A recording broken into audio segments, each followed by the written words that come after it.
বাংলার জমিন হলো ওলিয়া উলিয়া কেরামের জমিন, কথা বলেন ঠিক না বেঠিক? এই বাংলার জমিন শাহজালাল রহমতুল্লাহের জমিন, কথা বলেন ঠিক না বেঠিক? এই জমিনে আল্লাহর শানে বেয়াদবি করে কেউ টিকে থাকতে পারে না, ভবিষ্যতেও পারবে না, কথা বলেন ঠিক না বেঠিক?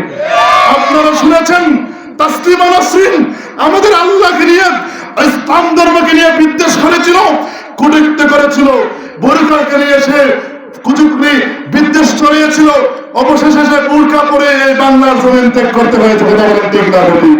এই জন্য আমরা স্পষ্ট বলে দিতে চাই, আমাদের ঈমানের দাবি থাকে, আমাদের ঈমানের দাবি থাকে, আমাদের দেশের সরকার, আমাদের দেশের দায়িত্বশীল যারা আছেন তাকে শুধু গ্রেফতার করলেই হবে না, বরং বাংলাদেশের মানুষের সামনে, মুসলমান তৌহিদের সামনে তাকে ফাঁসির কাষ্ঠে জড়ানো হবে, কথা বলেন ঠিক না বেঠিক?